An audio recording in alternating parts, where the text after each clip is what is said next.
Le moyen le plus rapide d'envoyer un message au monde entier, c'est de tweeter. Tweeter, c'est envoyer un court message sur l'application Twitter. Plusieurs parmi nous utilisons cette application avec pour symbole l'oiseau bleu. Aujourd'hui, nous allons parler de Twitter, l'histoire de la création de Twitter. Bienvenue à cette chaîne créateur de richesse. Dans cette chaîne, vous aurez des audios concernant des personnes qui ont eu à créer des richesses qui ont impacté le quotidien de tout un chacun.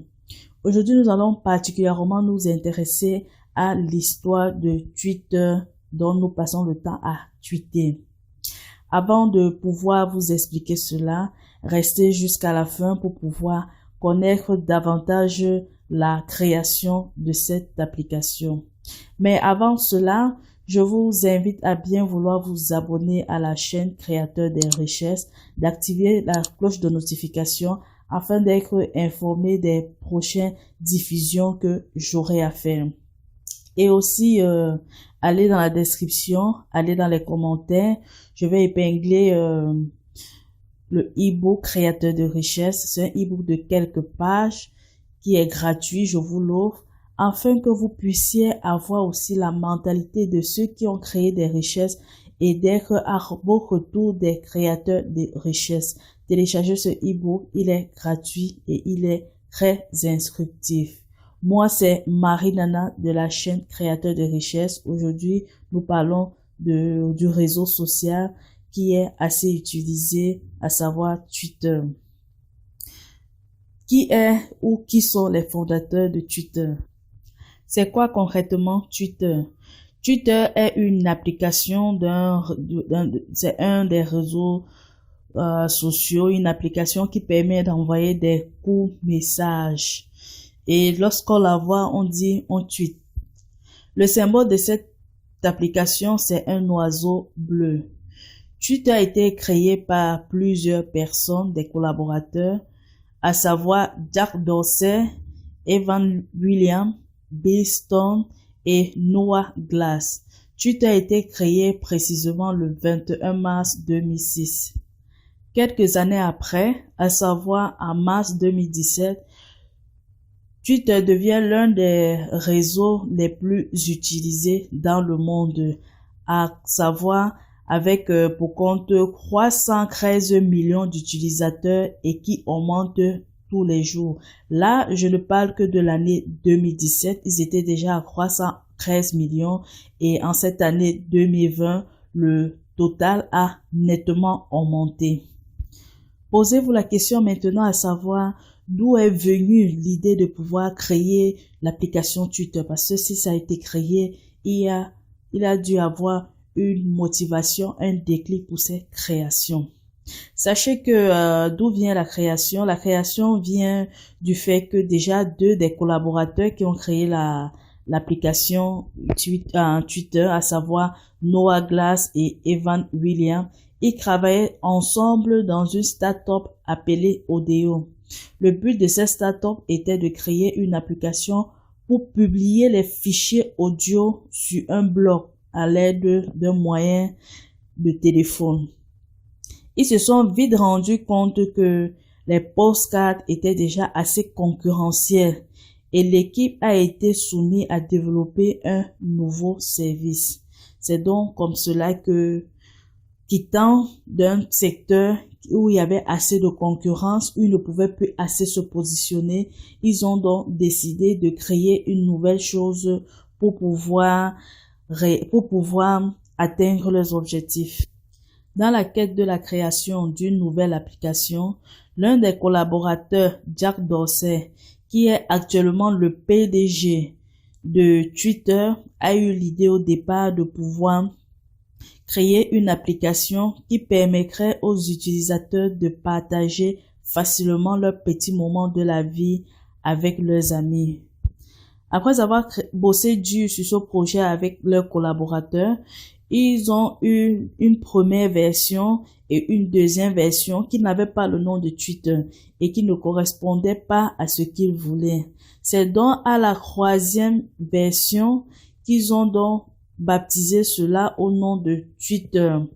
Avec le premier tweet du PDG Jack Dorsey, qui a été fait le 21 mars 2006 où il écrivait dans ce tweet: je suis en train d'installer mon tweet. Et dès lors, Twitter a commencé à prendre des proportions, a commencé à être beaucoup utilisé, apprécié de ses utilisateurs, au point où, à l'heure actuelle, Twitter est traduit à plus de 40 langues. Posons-nous la question à savoir quel est l'impact de Twitter dans le monde, quel est son apport. Twitter a permis à ce que l'information soit assez volatile, à savoir de la minute à laquelle on tweet, c'est à la même minute à laquelle l'information est reçue partout dans le monde. L'information est devenue plus rapide qu'avant. On n'a plus besoin de passer par les médias conventionnels, à savoir les journaux, la télévision, la radio, pour pouvoir être informé. Un tweet d'un président, par exemple, comme Donald Trump, a cette capacité de pouvoir être connu de tout le monde entier en quelques minutes. Nous avons aussi Twitter aussi a été aussi critiqué parce que tellement de personnes y passent assez de temps au point de ne plus être consacrées au niveau du travail. Parlons maintenant de la fortune de Twitter. Le PDG de Twitter, à savoir, il est d'abord cofondateur et en même temps PDG. Il s'appelle Jack Dorsey. Il est âgé actuellement de 44 ans. Selon le magazine Forbes, il est sorti le 307e homme le plus riche du monde. Et sa fortune en 2018 est estimée à 4,2 milliards de dollars. Quelles sont les actions sur le plan philanthrope bénévole que Twitter fait? En 2020, en cette année même, le fondateur, le cofondateur et le PDG de Twitter, à savoir Jack Dorsey, a offert 1 milliard de dollars, soit 28% de sa fortune, dans le but de financer la recherche contre le COVID-19. Quelles leçons pouvons-nous tirer de l'histoire de Twitter? La première leçon que nous pouvons tirer dans cette histoire, c'est le travail collectif ou bien le cerveau collectif. Ce sont des personnes qui avaient déjà une compétence dans le domaine, qui se sont réunies pour pouvoir créer dans ces startups. Sans ces connaissances, il ne devait pas être évident de pouvoir réussir dans cela. Et la leçon que nous pouvons tirer, c'est le domaine dans lequel vous voulez faire, vous voulez vous investir, il faut avoir une connaissance du domaine pour pouvoir arriver à mieux réaliser cela. Comme deuxième leçon à tirer de cette histoire, c'est la compétence et l'expérience des collaborateurs. Ils étaient compétents, ils avaient de l'expérience parce que ils avaient déjà travaillé dans une start-up appelée Odeo, et lorsqu'ils ont voulu mettre sur pied une application qui permettait de créer des fichiers audio sur des blogs et que le secteur était déjà concurrentiel, ils ont donc décidé de créer une nouvelle chose. Ils avaient l'expérience sur le plan du travail, de la recherche, de la création. Il est important de s'entourer dans votre projet de ceux qui ont de l'expérience, de ceux qui ont déjà fait dans le domaine pour pouvoir davantage et facilement adapter ou créer une nouvelle chose à partir des expériences qu'ils ont déjà eues. Nous avons aussi comme leçon à tirer la persévérance pour avoir les résultats. Ils ont créé Twitter en 2006, mais c'est en 2017 qu'ils étaient tellement célèbres au point d'avoir 313 millions d'utilisateurs. Bon, dans le business, dans l'entrepreneuriat, dans les projets que vous êtes en train de former, il est important de pouvoir travailler, persévérer afin d'avoir les résultats. D'autres projets prendront peut-être plus de temps que celui de Twitter, peut-être moins de temps, mais il est important que vous puissiez davantage travailler avec acharnement et être persévérant dans ce que vous faites pour avoir des résultats. Une autre leçon que nous pouvons tirer dans cette histoire de Twitter, c'est le désir d'aider et de servir les autres. Parce que le PDG et cofondateur Jack Dorsey, il s'est dit qu'il faudrait qu'il crée une application qui devait permettre aux utilisateurs de partager facilement leurs petits moments de vie avec leurs amis. Il y avait donc ce désir de pouvoir rendre service à l'autre. Et c'est lorsque vous avez un business qui rend service aux différentes personnes que vous pouvez facilement tirer de la valeur, gagner de l'argent.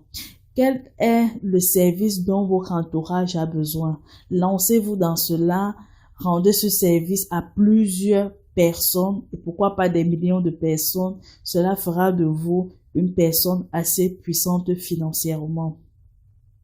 Et aussi, nous pouvons aussi tirer comme expérience le partage de ses biens et de ses revenus. Étant milliardaire, sa fortune étant estimée en 2018 à 4,2 milliards de dollars, lorsque le COVID-19 a frappé le monde entier, il a décidé de donner 1 milliard de dollars. 1 milliard de dollars pour pouvoir soutenir la cause du Covid parce que en même temps, personne n'est épargné. Lui-même peut disparaître, décéder à cause de cela. Et il a voulu que des personnes puissent bénéficier de son argent pour pouvoir faire évoluer les recherches dans ce sens. C'est une maladie que peu importe ton statut, ton argent ne te sauvera pas. Bon, il a donc préféré utiliser ça pour en même temps préserver la vie des autres et préserver sa propre vie. Et vous allez constater que dans les histoires de plusieurs personnes qui sont riches, ils ont tendance à faire dans les dons humanitaires parce que c'est aussi le secret de la richesse. Lorsqu'on partage, on reçoit davantage. Quelle est l'autre leçon, les leçons que vous avez davantage tirées de cette histoire? Laissez-moi cela en commentaire afin que je puisse aussi prendre connaissance. Merci de bien vouloir partager la vidéo parce que cet audio s'achève maintenant. Nous allons nous voir une autre fois pour une autre histoire. Mais dès lors, vous pouvez aussi aller consulter l'histoire de WhatsApp qui a été fait dernièrement et qui va aussi beaucoup vous inspirer dans le monde de l'entrepreneuriat et pour avoir une liberté financière. À la toute prochaine publication.